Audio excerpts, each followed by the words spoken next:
Yo me devuelvo. Bueno, entonces, retomando, insisto, no me quiero extender mucho porque Silvia explicó con bastante detalle de qué hablamos cuando hablamos de economía circular, pero en el mundo ambiental esto es, en realidad decía yo, un nombre nuevo para una aspiración antigua, aunque ahora lo vamos a ver.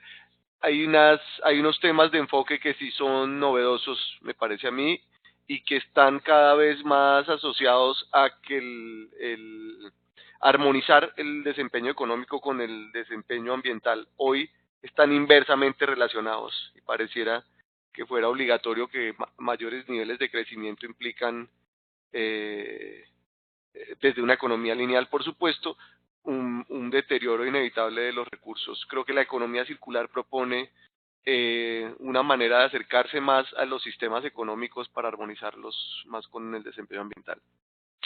Y les decía que los principales detonantes, pues es esta restricción obvia que todos vemos de los recursos naturales, tanto los renovables como los no renovables. La agenda de cambio climático también, pues todos lo saben ustedes, ha estado muy activa, pero donde yo creo que no se ha hablado mucho y que sin embargo, eh, a mi juicio es el motor más importante de la agenda de economía circular, es la geopolítica, ¿sí? Y en realidad es esa la que pone los incentivos. Basta pensar en la decisión de hace un par de años de la China de prohibir la importación de todos los plásticos como materia prima secundaria, que se basó en una lectura muy simple de los chinos, de darse cuenta que en términos de materias primas dependían mucho de otros países y que eso les frenaba su aspiración a ser, digamos, el líder mundial. En contextos más regionales, el mismo análisis hizo en su momento Cataluña, que es uno de los líderes a nivel mundial en materia de reciclaje en su momento, de aprovechamiento de residuos, que se dio cuenta que el 100% de sus materias primas provenían de afuera de Cataluña, y ahí pues eso los hacía muy vulnerables desde el punto de vista geopolítico, ¿no? La Unión Europea también está hoy en día, creo que es el bloque regional que más avanza en el tema, aunque a mi juicio los mayores progresos los estamos viendo en China y en Japón en la agenda de economía circular. Ha habido distintos abordajes desde que hablamos de economía circular hace 5 años y el término lo puso muy de moda una fundación, Ellen MacArthur, que se enfocó mucho en su momento en el potencial del ecodiseño, que es un elemento indispensable de la economía circular, pero que solo tiene un alcance limitado. En la medida que si el ecodiseño no se alinea con los incentivos económicos, puede terminar en lindos prototipos en las universidades y en los centros de innovación tecnológica. Eh, por otro lado, en nuestras regiones, en América Latina y algo en Asia y en África, hubo un foco muy fuerte en reciclaje con inclusión social, porque en nuestros países, como lo sabemos todos, pues hay un gran número de personas que viven de recuperar residuos en calle. Hoy en día en Colombia, pues cada vez más formalizados en los sistemas públicos de aseo, y eso le dio una agenda muy fuerte en materia de reciclaje. Cuando uno mira la normatividad en Colombia, por ejemplo, uno ve que está mucho más desarrollada en el reciclaje de residuos secos, y que lo antecedió el aprovechamiento o el tratamiento de residuos especiales y peligrosos, pero que todavía tenemos bastante por hacer en un pedazo de la bolsa de residuos, que a mi juicio hoy tenemos mangos bajitos, que son los orgánicos. Yo pienso que los avances en la tarifa del servicio público de aseo permiten aliviar el principal costo de la cadena productiva del compostaje, que es el transporte, ¿no? Todos saben que cuando uno composta, pues desde la fuente hasta las composteras uno está transportando agua, y que después el proceso de compostaje es sacarle, entre otras cosas, sacarle ese agua a los residuos, pero transportar esos volúmenes de agua es muy caro. Creo que la tarifa ahorita nos da una oportunidad de pensar que parte de ese transporte se puede aliviar con cargo a la tarifa de aseo, y eso cambia por completo la competitividad de ese negocio. Así que pues yo desde hace años le digo, desde que tenemos la tarifa, le digo a mis colegas del Ministerio de Ambiente que ahí podemos tener una meta bien ambiciosa trabajando con los municipios. Pero el enfoque de reciclaje, que es el que más conocemos todos cuando hablamos de economía circular, es un enfoque de atención del daño cuando está causado, ¿no? Que es, ¿qué hacemos con la basura cuando ya se volvió basura? ¿Sí? Y creo que la economía circular ahí sí es bastante rica. Y propone o la economía circular en el enfoque de Europa, de China, de Japón y de algunos actores de Norteamérica, Estados Unidos y Canadá, porque propone un enfoque multidimensional en el que en realidad lo que queremos es armonizar a los negocios. Yo creo que tengo más adelante lo de recursos renovables y no renovables, ¿no? Ahora explico eso. Armonizar los negocios eh, con con la capacidad de los ecosistemas de proveer bienes y servicios. Y en general, dirían los matemáticos, cambiar la pendiente de la relación entre economía y medio ambiente. Hoy es negativa y a mayor crecimiento, mayor deterioro ambiental y la economía circular propone desde el diseño inicial de todos los negocios volver la pendiente positiva, o sea, que el crecimiento económico también sea una fuente de restauración de la capacidad de los ecosistemas.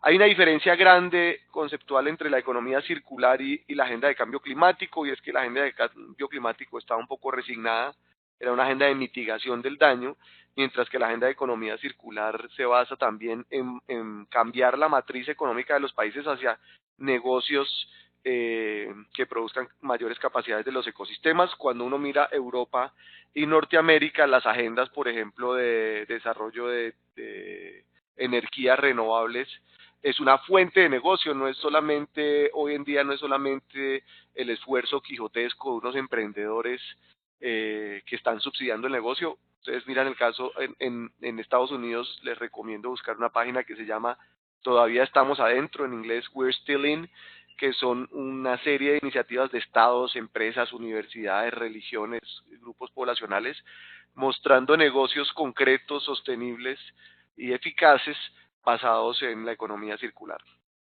Y eso pues tiene un montón de implicaciones, en realidad es cambiar el modelo económico.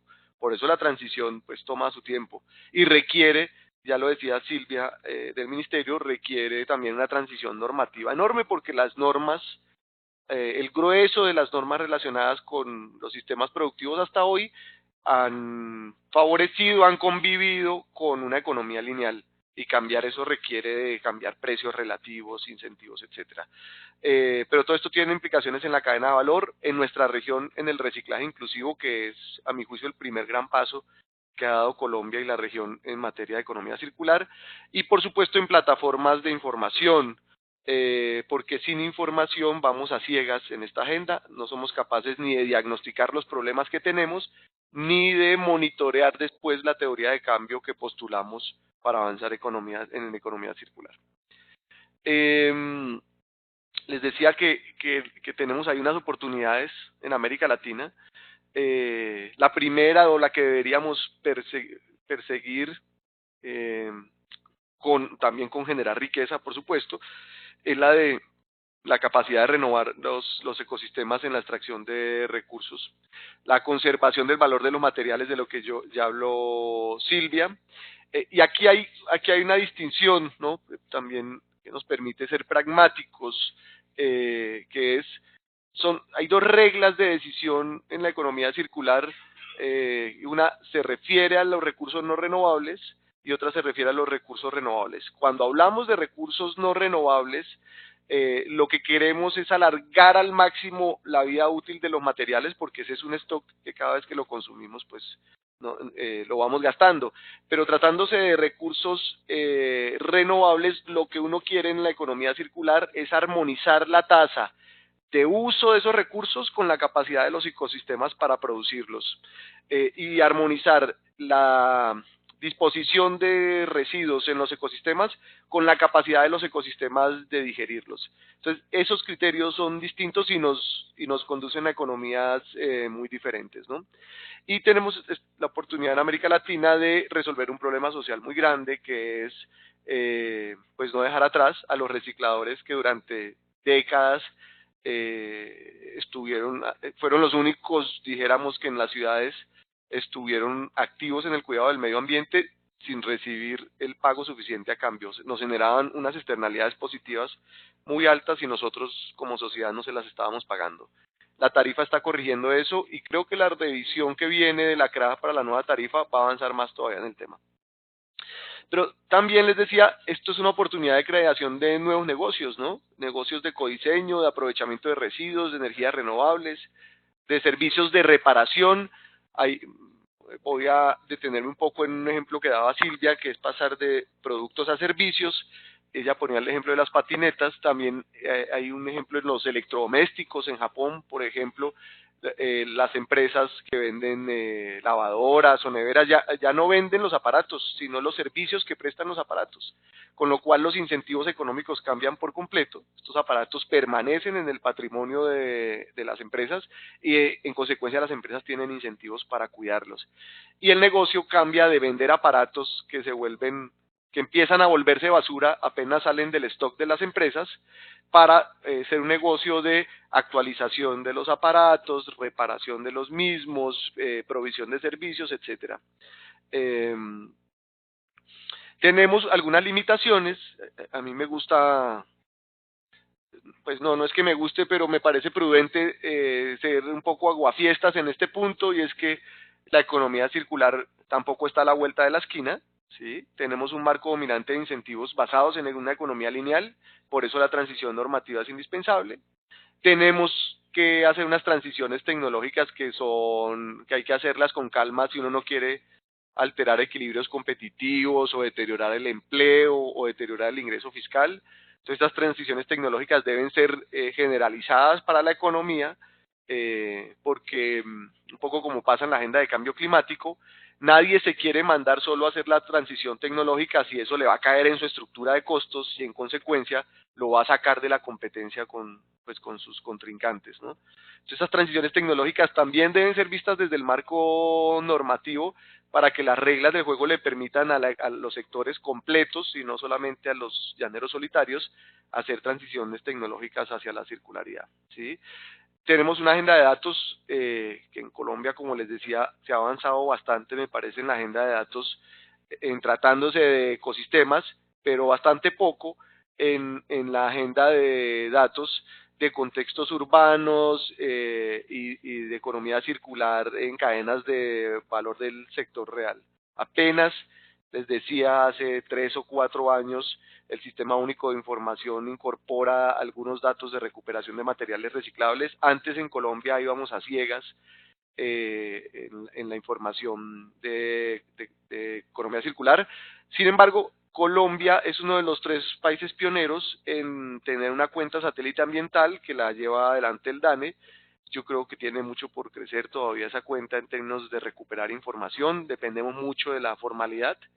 Y todo esto, y este es como el enfoque que nosotros estamos construyendo con el gobierno nacional, es tener datos para producir conocimiento. La economía circular está en la frontera del conocimiento y no nos alcanza con las experiencias internacionales porque son contextos muy distintos. Solo para ilustrarlo, la basura en Europa es 2/3 seca y 1/3 húmeda, mientras que nosotros tenemos una composición inversa, lo saben todos ustedes, de la basura.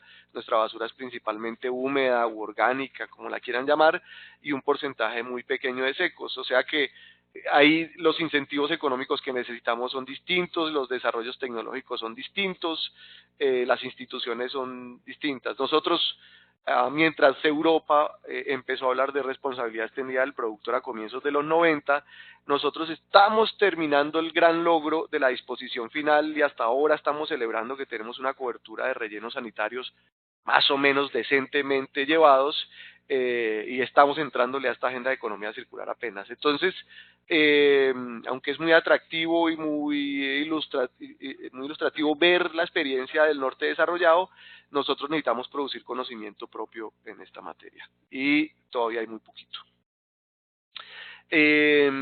Algunas tendencias internacionales en el norte global, ya les decía que ya se pasó hace 5 años de la agenda de responsabilidad extendida del productor a la agenda de economía circular. Esto no es solamente unos titulares. ¿Qué había detrás de esto? La agenda de responsabilidad extendida del productor, que hace parte de la economía circular, pero solamente un pedazo, era una agenda en la que el principal objetivo era que el que contamina pague, ¿sí? Pero eso no implicaba construir incentivos para transitar a economías basadas en la circularidad. Eso ya cambió en Europa, en Norteamérica, en Japón, en la China, y nosotros apenas le estamos entrando a esa agenda. En el norte global, por ejemplo, la incineración cada vez tiene menos sex appeal, y en consecuencia estamos viendo el aterrizaje forzoso de muchas empresas que están intentando colocar sus incineradores en América Latina, dado que el mercado europeo se les achicó. Y esto está acompañado de escándalos de corrupción serios. Los invito a revisar el caso del proyecto de incineración de la Ciudad de México. He estado acompañado de un montón de discusiones. La incineración pues tiene el atractivo, ¿no?, de las fiestas de los niños y del mago en la chistera, y es que uno mete unos residuos en una incineradora y eso de pronto son cenizas y pareciera mágico, como si hubiéramos resuelto. Pero hay muchas otras consideraciones que hacer ahí, como por ejemplo saber el efecto sinérgico de los tóxicos de esas cenizas, o por ejemplo tomar en consideración la eficiencia energética de las incineradoras en países como el nuestro, donde tenemos una matriz de producción de energía con un potencial de energías renovables como la energía de las hidroeléctricas, etcétera. Entonces, el llamado mío es tener cuidado con la fascinación por las tecnologías de incineración sin analizar en qué contexto caen y de dónde vienen. En Sudamérica, o en Suramérica, más bien, para no caer en el anglicismo, la principal agenda que se ha venido moviendo es la aparición gradual del reciclaje inclusivo en los sistemas municipales de aseo. Esto principalísimamente les decía porque los recicladores en Sudamérica están muy organizados políticamente y han logrado incidir en las políticas públicas. Han aparecido algunos esquemas REP, varios de ellos voluntarios. Los esquemas voluntarios de responsabilidad extendida del productor tienen un alcance muy limitado, y otros más obligatorios. En materia de envases y empaques en Colombia tenemos una resolución que esperamos empiece a mostrar resultados el año entrante. En materia de residuos especiales y peligrosos, hace años el país entró ahí, esa es la agenda más antigua que tenemos en este tema. En Brasil también hay una agenda obligatoria, en Chile es un poco más voluntaria, pero ahí estamos avanzando, es muy nuevo. Hay una presión grande por el cierre de botaderos a cielo abierto, que no es un tema muy relevante en Colombia, pero en el resto de la región hay problemas de botaderos a cielo abierto, como en Ecuador, por ejemplo. Y aparecen algunos proyectos de incineración, como les contaba hace un rato. Luego, donde sí estamos muy atrasados en las regiones en Centroamérica y el Caribe, entre otras cosas, tienen unos problemas de tamaño, de escala, y es que son países con economías tan pequeñas que ni siquiera hay mercados suficientes para el reciclaje de toda la matriz o de una matriz grande de residuos. Y ese es el estado donde estamos, para que comparados con el norte global sepamos todo lo que nos falta por construir en esta agenda. Sin embargo, creo que la velocidad de cambio de Colombia sí es la más alta en la región. Comparados con Brasil, que arrancó antes que nosotros en algunos temas, nosotros les estamos tomando ventaja en la agenda de economía circular.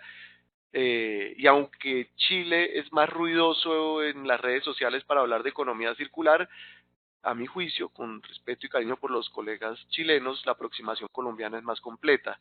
La aproximación chilena se está poniendo mucho en la capacidad de los emprendedores de transformar la economía, pero nosotros creo que tenemos una mirada más completa, porque es no solamente los emprendedores, sino que los emprendedores necesitan contextos en los cuales florecer. Un emprendedor circular en un contexto de incentivos lineales pues tiene unas posibilidades muy limitadas de crecer, ¿no? En ese sentido, pues yo no quiero que suene a lisonja, pero yo estoy como muy admiro mucho el enfoque que los colegas del Ministerio de Ambiente le están dando a este tema. Lo comparto además por completo. Han aparecido también algunas, digamos, en el tema de reciclaje tenemos dos opciones, ¿no? Uno puede hacer reciclaje de bajo valor agregado, o sea, agarrar plástico para hacer mangueras y baldes y bolsitas de esas de rayas azules y blancos que adornan los árboles de plástico de La Guajira, o hacer reciclaje de alto valor agregado, que es mantener el valor de los materiales en varias vidas. La manguera fue la segunda y última vida del plástico, como los baldes. En cambio, en los proyectos de botella a botella, en algunos polímeros, sobre todo el PET está avanzado, son proyectos de alto valor agregado que permiten a los materiales tener varias vidas, que es lo que uno quiere, tratándose, les decía hace un rato, de recursos no renovables. También aparecen economías colaborativas que tenemos que mirar y aprovechar porque nos cambian la tecnología y la matriz productiva. A mí me interesa mucho el blockchain en términos de reciclaje, porque uno de los mayores problemas que tenemos en reciclaje en el país es que es muy difícil hoy tecnológicamente tener una buena trazabilidad de qué estamos pagando en el servicio público de reciclaje. Y en ese sentido, hay una pregunta pero un comentario de Rosa Rincón que nos dice que en la actualidad muchas empresas eligen la disposición final de residuos por costos. Ay, muchas gracias por tocar ese tema. Eso no es solamente cierto, sino la principal barrera para crecer en economía circular en el rubro de reciclaje. Hoy para las marcas que ponen los residuos en las estanterías, la gestión y el tratamiento de los residuos sólidos es gratuita, excepto los que salen de su propio edificio, pero la del mercado que los consume a ellos es gratuita. El costo de que el camión recoja o los recicladores recojan los residuos en nuestra casa y lo transporten y le den un tratamiento o en relleno sanitario o en las cadenas de valor, lo pagamos los ciudadanos como usuarios del servicio público de aseo, pero no lo pagamos en tanto que consumidores de envases y empaques. Entonces, para las marcas hoy es gratis el tratamiento de la basura y costoso invertir en tecnologías y en capacidad instalada y en aplicaciones industriales de aprovechamiento de materiales. Y cuando uno tiene un precio relativo de eso y uno es una empresa maximizadora de utilidades, pues la decisión es bastante obvia, que uno está inclinado o tiene incentivos a que sus residuos se vayan al relleno sanitario en lugar de a cadenas productivas. ¿Qué ha pasado? Que las que tienen marcas muy expuestas al público sí les pega muy duro, porque cada video que sale en Facebook sobre contaminación de ríos tiene botellas de las principales marcas expuestas. Entonces ese ha sido el principal driver de que las grandes marcas que ven expuesta su marca empiecen a tomar, a tomar decisiones internas de metas de reciclaje. Por eso uno ve a marcas como PepsiCo, como Coca-Cola, voy a decir ellas que creo que tienen un liderazgo especial en la región en esto, ya teniendo metas de hasta 50% de material reciclado en sus botellas de PET. En Ecuador han logrado ya producir botellas de 100% de materia reciclada para agua. Ahora, la tecnología existe, sin embargo, las transiciones normativas hacen falta. Solo en Colombia y en Brasil hoy tenemos reglamentado el uso de PET para envases que van a contener alimentos. La tecnología existe, por ejemplo, pero en Chile esta normatividad no existe y entonces no pueden instalar botellas, fábricas de producción de resina para botella a botella, porque no están autorizados a utilizar resina reciclada para envases de alimentos. Entonces, no es un asunto trivial, requiere transiciones normativas y requiere una relación de precios relativos, como quien hacía el comentario ya indicaba. Bueno, les vamos a dejar la presentación en la segunda viñeta del bloque de cambio climático. Los invito a que entren a esta iniciativa porque van a encontrar ejemplos espectaculares de estados, empresas, universidades, grupos religiosos, etcétera, que se resisten a la salida de Estados Unidos del acuerdo climático, y no lo hacen solamente como una declaración, sino con ejemplos concretos de cambios en incentivos y cambios en modelos de negocios que muestran ser eficaces y sostenibles económicamente en materia de circularidad. Tal vez me estoy alargando mucho. Sobre el concepto de economía circular, no me quiero detener mucho. A mí lo que más me gusta del concepto de economía circular y donde me parece que avanza sobre la agenda previa de desarrollo sostenible es que no solamente está intentando que no contaminemos, sino que está intentando que tengamos una matriz de generación de riqueza basada en la sostenibilidad.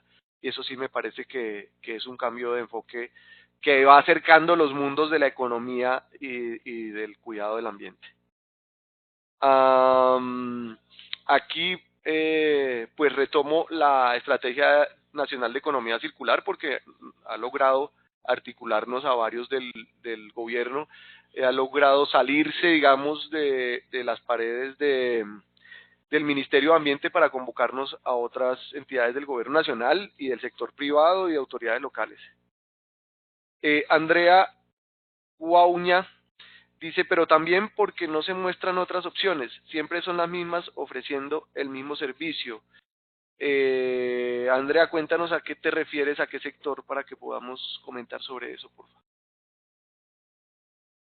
Entonces, Silvia ya pasaba por estas líneas prioritarias de acción de economía circular, ahí no me va a tener mucho.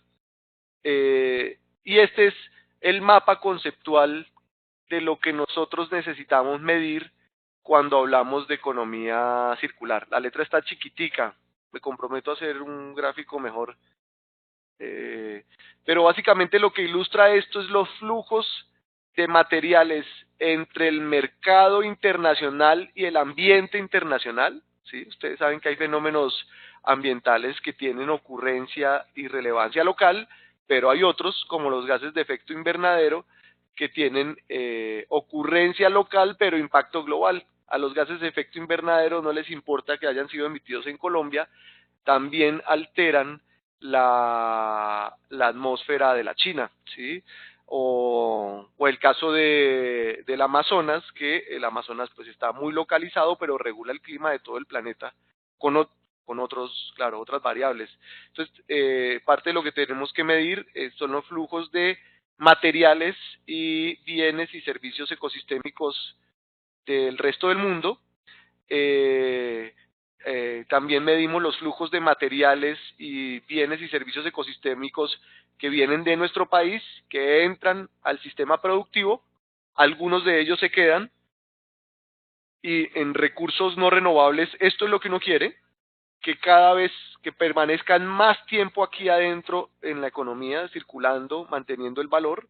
eh, También estamos midiendo entonces los materiales y recursos que salen a los ecosistemas nacionales e internacionales, perdón, por este lado, ¿cierto?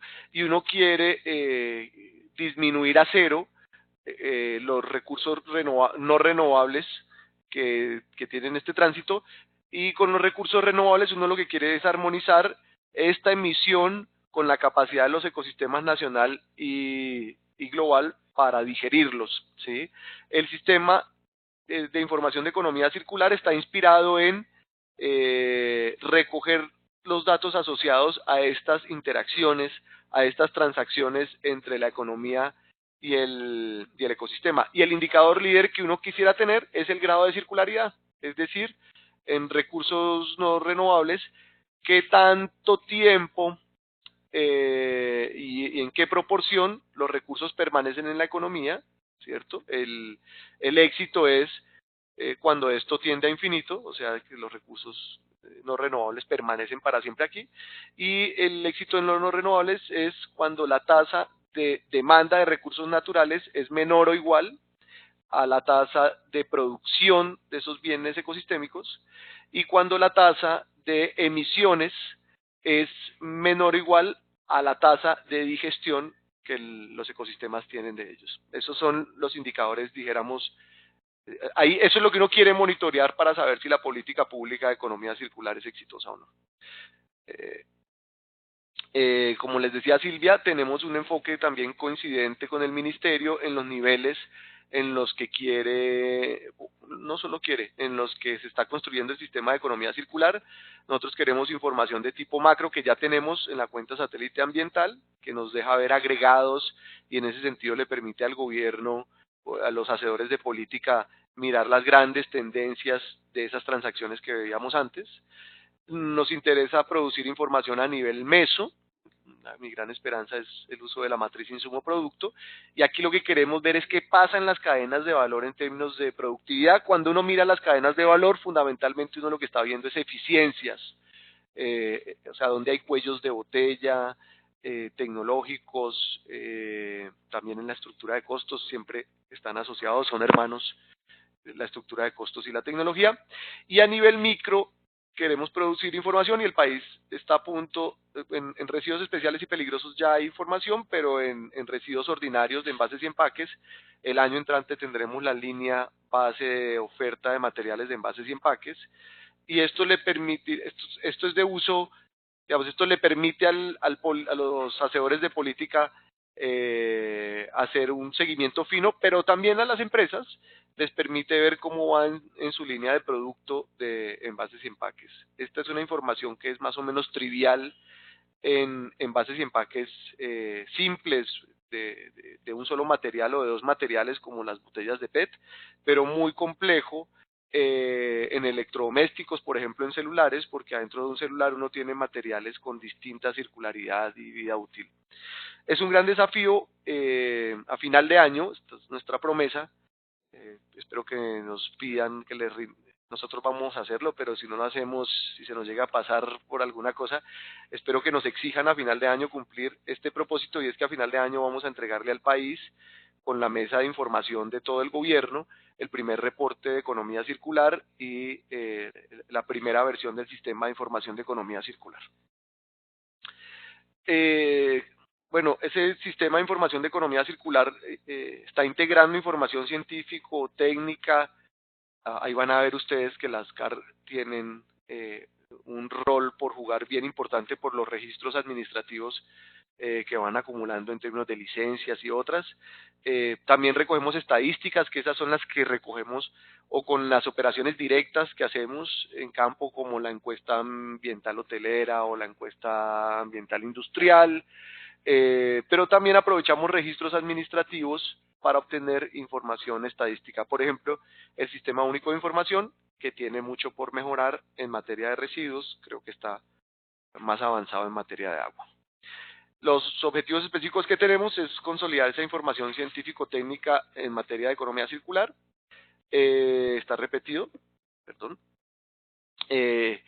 Y disponer para el público para darle...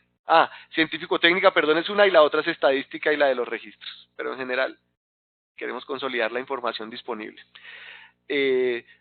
Y faltaría estamos en esto en construcción, así que es la segunda vez que lo comento, y es que el objetivo último es producir conocimiento para la toma de decisiones económicas y de política pública, ¿no?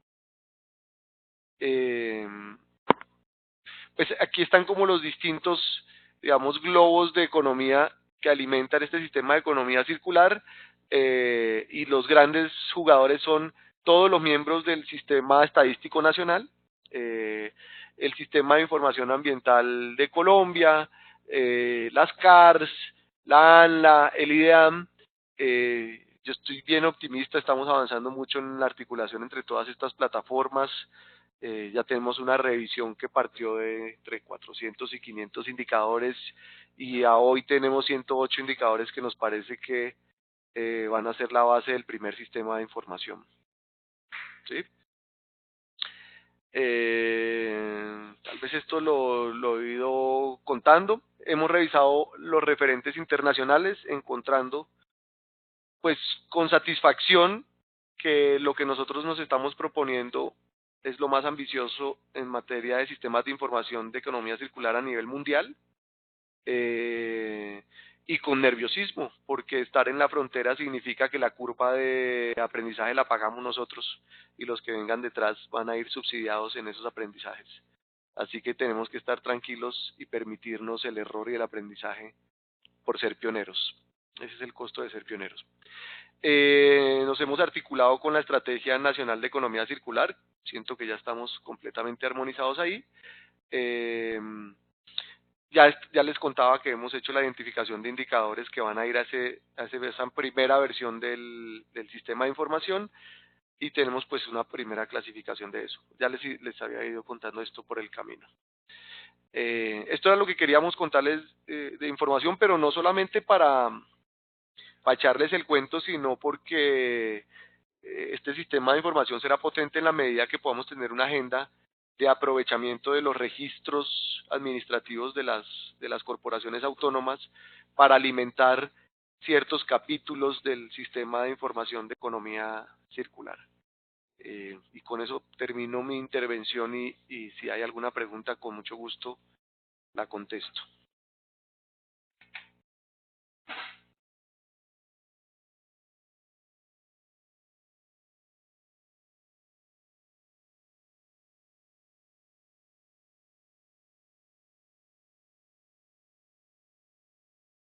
Bueno, entonces yo les agradezco y espero que esta presentación sea el primer episodio de los encuentros de trabajo que tendremos de aquí en adelante en esta Estrategia Nacional de Economía Circular.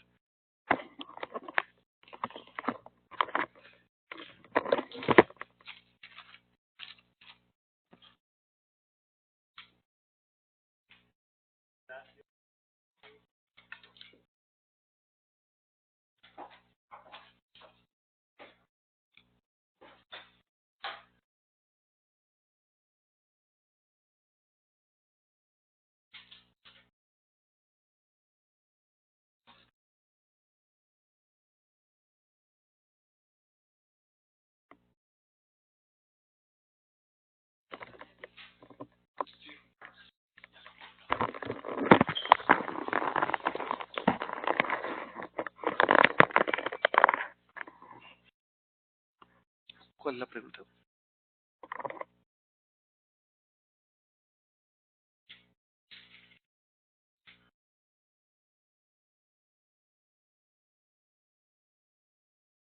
Bueno, lo primero, perdón, la pregunta es para que todos sepan que va a contestar. ¿Cómo podemos articular las acciones que se vienen desarrollando en el territorio? Bueno, se me ocurre a priori que a través de las ASOCARs podemos también unificar esta interlocución entre las iniciativas de las CARs localmente y estas mesas nacionales. Pero también me parece importante que se vayan articulando a las mesas pues, regionales que ha ido abriendo el Ministerio de Ambiente con las firmas de esos pactos, ¿cómo lo llaman ustedes? Regionales de economía circular.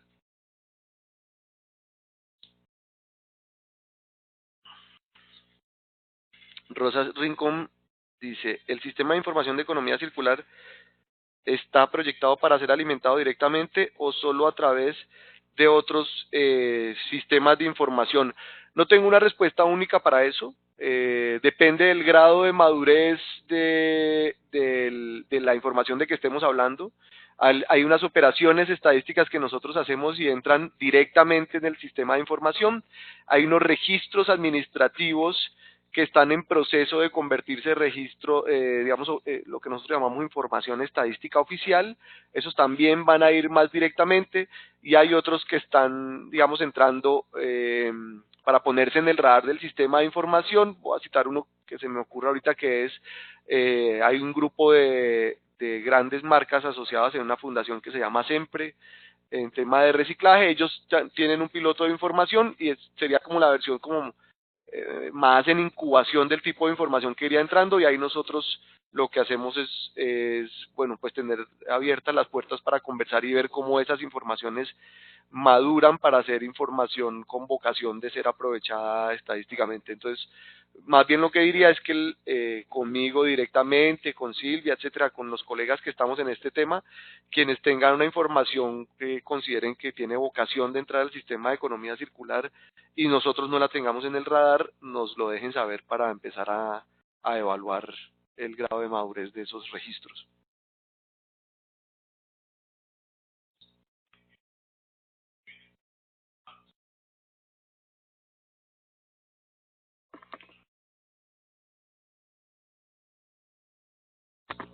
¿Están colgados en la página del ministerio?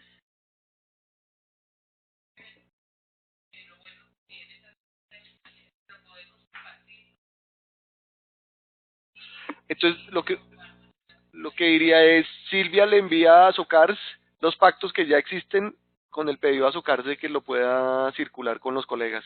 ¿Les parece? Si sabemos que se están, Cristian Gómez dice, si sabemos que se están perdiendo recursos por la no reutilización de los residuos o por el volumen de generación de los mismos, ¿cuál es la estrategia con las empresas de servicios públicos, quienes son las que en este momento juegan un papel muy importante en esta gestión? Hay dos tipos de prestadores de servicios públicos en el servicio de aseo, digamos, las empresas grandes, públicas y privadas, y las que han entrado por la ventana de organizaciones comunitarias. Lo mejor que podemos hacer ahí es participar activamente en la discusión de la Comisión de Regulación de Agua Potable y Saneamiento Básico en la revisión de la metodología tarifaria, porque es a través de la tarifa donde se ponen todos los incentivos para aumentar el aprovechamiento de recursos. Sin embargo, la tarifa hoy en día ya tiene incentivos porque paga, yo creo que pueden ir más lejos, porque todavía no incorpora todas las externalidades y van a ir más lejos, pero hoy ya le paga al sistema de aprovechamiento la misma estructura de costos que le reconoce al sistema de ordinarios. Ahí hay una competencia de incentivos porque es más o menos el mismo negocio, por lo menos en la parte del servicio público, las tecnologías ordinarias de disposición final que las de aprovechamiento. Sé que las discusiones en la CRA sobre este tema son cómo en la nueva metodología tarifaria se incorporan las externalidades y, por ejemplo, entra un rubro de reconocimiento de servicios ambientales, que me parece que sí va generando los incentivos adecuados. También hay que prestarle atención, yo no sé en qué quedó, pero puedo averiguar, el Ministerio de Vivienda estaba regulando el incentivo,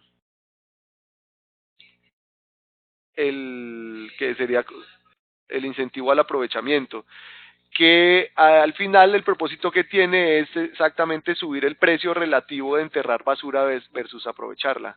Perdón, decirle basura, residuos, pero si está en el relleno ya es basura. Esa es otra.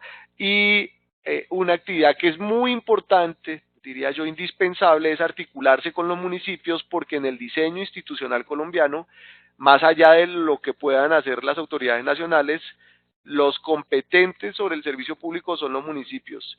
O sea que estas regulaciones de orden nacional tendrán impacto real solamente si los PEGIRS de los municipios realmente incorporan estas normatividades. Tengo que decir que en eso hay experiencias agridulces, algunos municipios que están avanzando en eso y otros que están muy colgados y demorados o que no le han prestado suficiente atención a los PEGIRS. Así que lo que se puede hacer de trabajo conjunto, tenemos una ventana de oportunidad enorme el año entrante con el cambio de autoridades locales, porque ahí se podrán y se deberán reformular los planes de gestión integral de residuos sólidos y son el vehículo para que esto ocurra, por lo menos en lo que tiene que ver con los sistemas municipales de aseo. Vale, muchas gracias.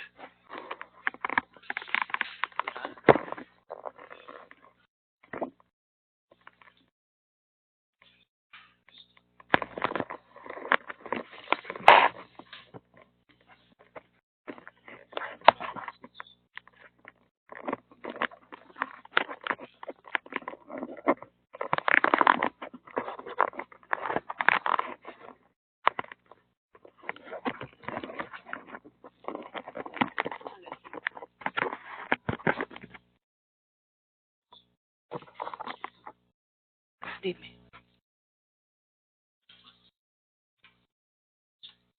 Listo. Listo. ¿Ellos ven la presentación? ¿Ellos ven la presentación? Ok. Buenos días. Mi nombre es Brenda Pérez, soy de la Autoridad Nacional de Licencias Ambientales, específicamente de la Subdirección de Instrumentos, Permisos y Trámites Ambientales. De acuerdo a lo que hemos venido hablando en las diferentes presentaciones que hemos tenido por parte del Ministerio de Ambiente y el DANE sobre economía circular, vamos a hablar de postconsumo. Este es una parte primordial para economía circular, además que también tiene el enfoque de responsabilidad extendida del productor. En la presentación vamos a tener pues todos los trámites que se manejan en el área de postconsumo. Sin embargo, hay algunos que no le aplican directamente a responsabilidad extendida del productor ni a economía circular. En el camino pues les diré cuáles sí les aplica. Entonces iniciamos con los planes de gestión de devolución postconsumo. Hay dos categorías que son los medicamentos vencidos y las baterías usadas plomo ácido. Dentro de estos planes también está el plan piloto que es de economía circular, que son los planes de gestión ambiental de envases y empaques. Aparte de esto, tenemos los sistemas de recolección selectiva y gestión ambiental de residuos de bombillas, residuos de computadores y o periféricos, llantas usadas y residuos de pilas y o acumuladores. Dentro del postconsumo también están los programas de uso racional de bolsas plásticas. Entonces, todo este primer conjunto del cual les estoy hablando tienen inherencia con responsabilidad extendida del productor y con economía circular. Entonces, de los siguientes trámites tenemos convenio de Basilea, pues que es la autorización para el movimiento transfronterizo de residuos peligrosos y su eliminación, sello ambiental colombiano, que este sí le aporta economía circular, y el registro de jabones y detergentes. Convenio de Basilea y registro de jabones y detergentes pues no aplican directamente a economía circular. Bueno, entonces iniciamos con los planes de gestión de devolución postconsumo. Tenemos la resolución 371 de 2009 que nos enmarca pues las obligaciones y la responsabilidad de los productores de tener una disposición final adecuada de los medicamentos o fármacos vencidos. Está también la resolución 372 de 2009 que fue modificada parcialmente por la resolución 361 de 2011. Y esta es de la gestión de devolución postconsumo de baterías usadas plomo ácido. Actualmente pues estamos iniciando, ya llevamos desde febrero dando capacitaciones sobre la resolución 1407 de 2018, que son los planes de gestión ambiental de residuos de envases y empaques de papel, cartón, plástico, y vidrio y metal. Entonces, con respecto pues a esta resolución, que es la de promover la gestión pues adecuada de los residuos de envases y empaques, y dar a conocer a nivel nacional, porque antes del 31 de diciembre de este año, pues ya se inicia pues la implementación de los planes pilotos, los cuales pues deben ser presentados por los planes colectivos que se conformen, del cual pues más adelante ampliaré la información. Y está la normatividad para los sistemas de recolección selectiva. Entonces está la resolución 1297 del 2010, la cual fue modificada por la resolución 2246 de 2017. Este es para pilas y acumuladores. La modificación hace referencias al cumplimiento de las metas de recolección. Entonces ya no son metas únicas, sino son metas multicriterio. La resolución 1511 de 2010 son para los sistemas de recolección selectiva de residuos de bombillas.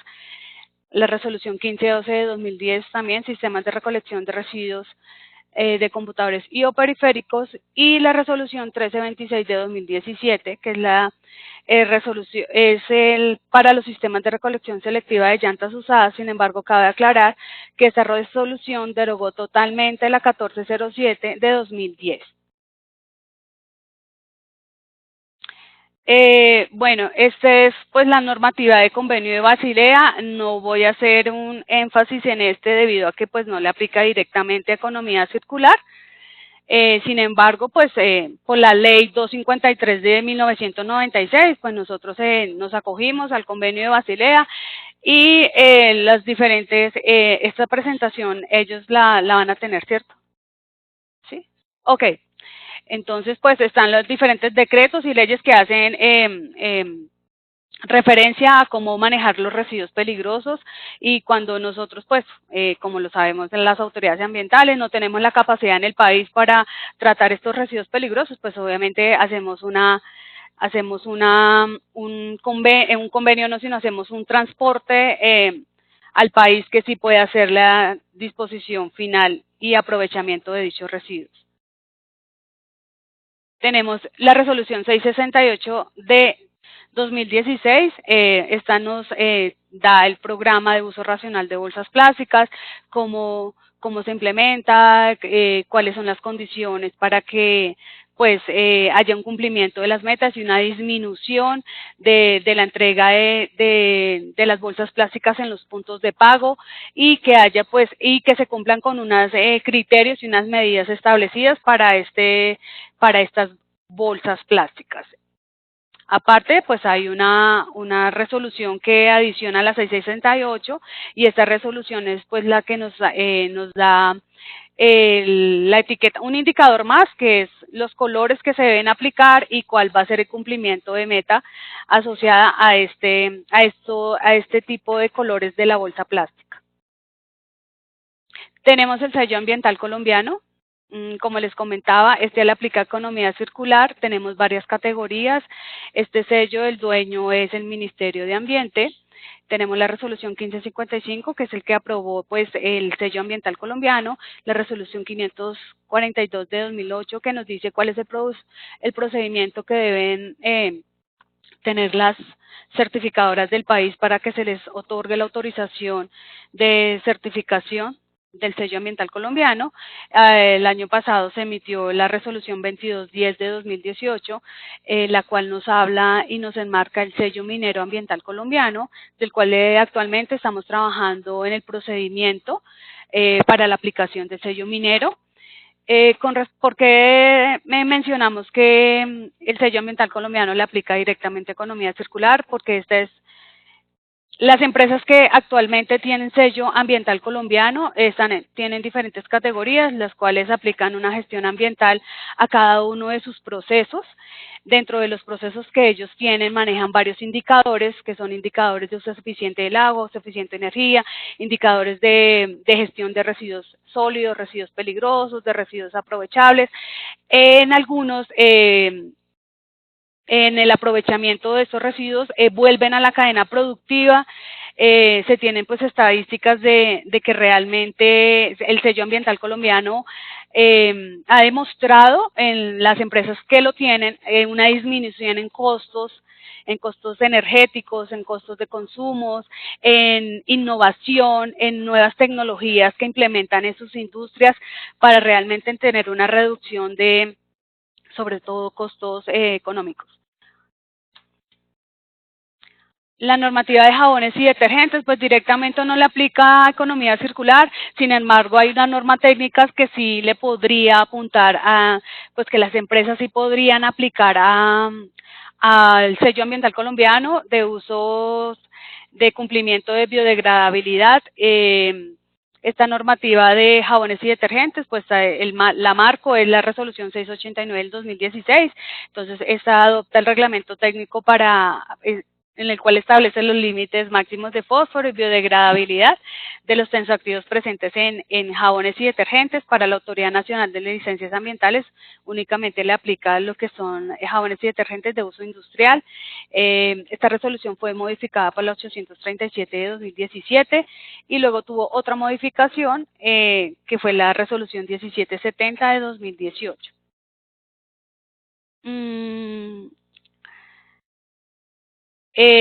Todos los planes de gestión de devolución postconsumo realizamos un seguimiento anual, de los cuales las empresas o individuales o los colectivos nos presentan un informe que cumple con ciertas categorías. Dentro de esas categorías, pues tenemos todos los que son puntos de recolección, centros de acopio, que se distribuyen a nivel nacional. Estos puntos de recolección y centros de acopio, ustedes como autoridades ambientales pues los han visto en sus diferentes zonas. Para nosotros pues es muy importante pues esta charla que estamos dando, porque ustedes son nuestro punto, nuestro enfoque en las regiones, y pues de los cuales ustedes nos informan sobre cómo realmente se está llevando a cabo pues estos seguimientos, y lo que ustedes han encontrado pues nos lo han manifestado de manera en que nos encontremos articulados. estos ya son cumplimientos de metas, como es el cálculo, pero realmente pues no es relevante, pues porque lo único son los puntos de recolección y centros de acopio, ¿no? Actualmente se está trabajando con la normativa RAE que va a coger todos los sistemas de recolección selectiva a excepto de llantas usadas. Entonces el decreto 284 de 2018 fue el que pues reglamentó. Sin embargo, hace falta la resolución donde nos va a mostrar cómo se realizarán los seguimientos y realmente cómo va a quedar los indicadores y los demás puntos para realizar, para que la Autoridad Nacional de Licencias Ambientales pueda realizar el respectivo seguimiento. Dentro de estos quedarían entonces incluidas los sistemas de recolección selectiva de bombillas, de residuos de bombillas, los sistemas de recolección selectiva de residuos de computadores y o periféricos, sistemas de recolección selectiva de pilas y acumuladores, más todos los otros residuos de aparatos eléctricos electrónicos que se generan en el país, como celulares, todo lo que son líneas blancas de neveras, electrodomésticos, microondas, en fin, todo lo que es aparatos eléctricos y electrónicos que entran al país y que se fabriquen. La resolución de residuos de la 1407 de 2018, que es el plan de gestión.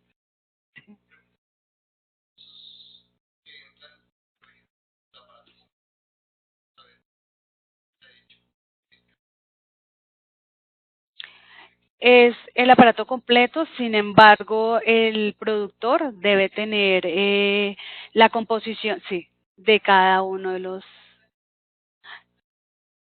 No, este año estamos en el proceso de ya para la resolución y ya apenas se regule, ya entra todo. Sí, sí, pero sí. Señor, dime.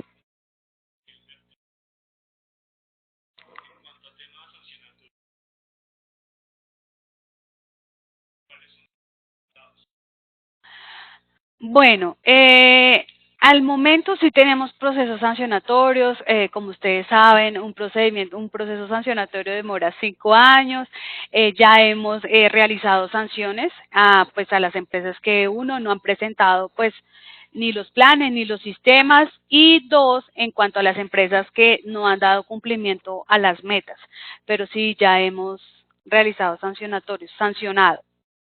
Hay otras empresas, por ejemplo, de bolsas plásticas, específicamente en las cuales han tenido medida preventiva por pues entregar bolsas plásticas que no cumplen con las especificaciones establecidas en la resolución 668.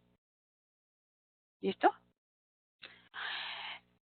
Bueno, entonces estamos en la resolución de envases y empaques.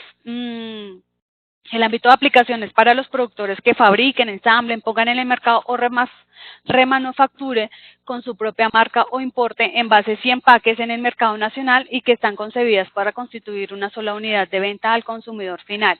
En el momento tenemos más o menos, de acuerdo a los datos que ya hemos estado consolidando, más o menos son 40.000 empresas y personas naturales que les aplica esta resolución, debido a que no tiene un umbral, sino es para todos, todos los que pues envasen y empaquen un producto y llegue pues al consumidor final. Se excluyen de esta resolución pues aquellos envases y empaques que correspondan y que contengan un residuo peligroso, aquellos envases y empaques que. Sí, señor. De madera o fibras naturales o textiles, todo lo que son distintas al papel y al cartón, y envases y empaques primarios de fármacos y medicamentos que de acuerdo a esto pues ya hay un plan de evolución postconsumo que es la de medicamentos vencidos. ¿Hay alguna otra pregunta? ¿Hay algo le pasó a esto?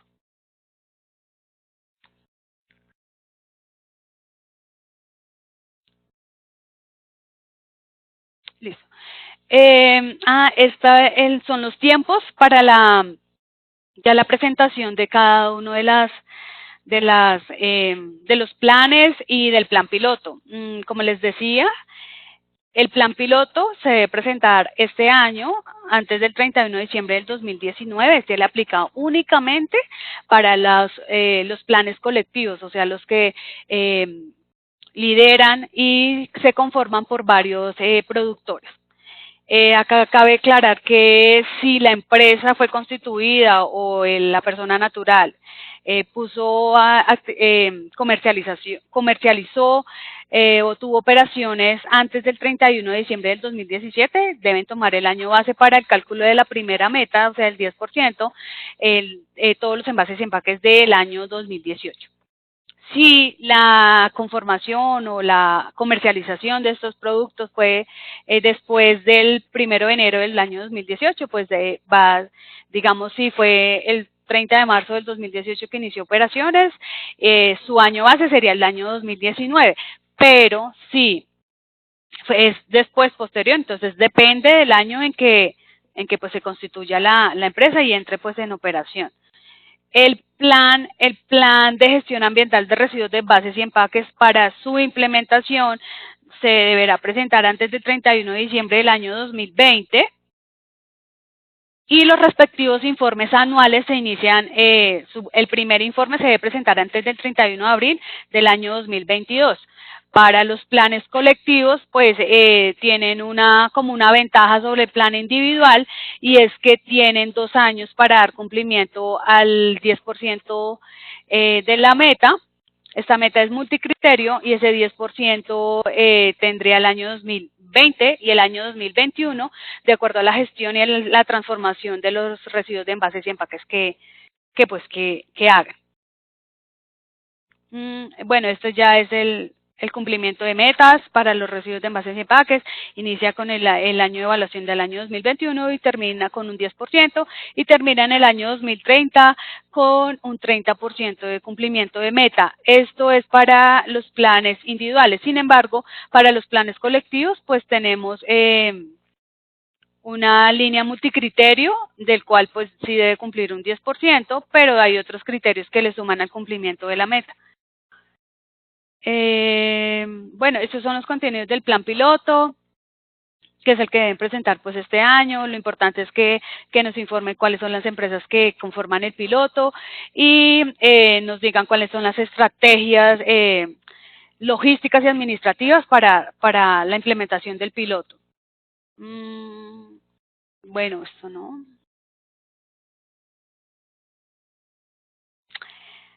No sé si tengan preguntas. No hay nada.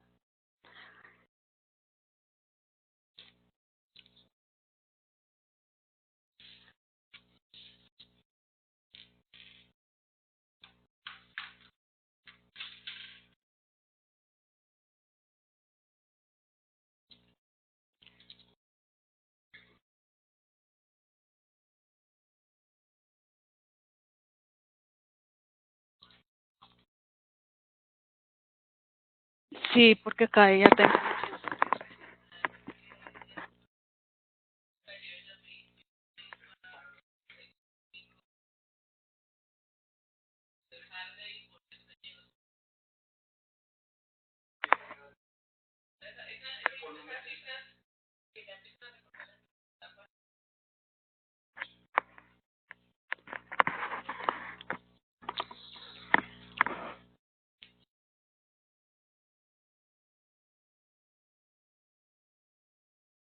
No hay preguntas. Bueno, muchas gracias.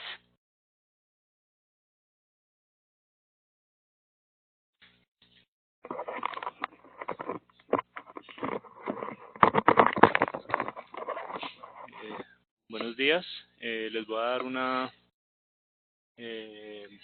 instrucciones en dónde están las presentaciones y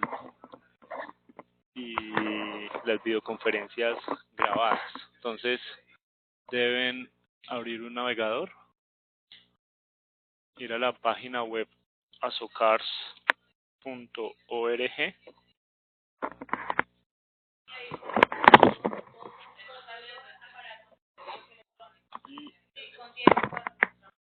En la parte inferior derecha hay un enlace de capacitaciones ANLA, una opción. Allí deben hacer clic sobre la imagen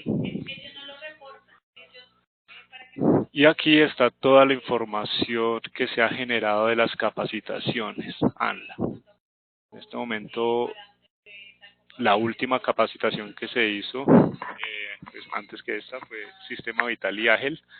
Ahí tenemos la presentación grabada y el chat. Como esto fue una presentación hecha desde página web, entonces pues no tenemos las presentaciones, pero en general las presentaciones nosotros las publicamos de esta forma. Hoy se generaron 3 presentaciones y un chat, entonces van a tener acá los archivos y el video, la video grabación. Entonces, muchas gracias a todos por la asistencia y nos vemos el próximo jueves con otra capacitación. Que tengan un buen día. Hasta luego.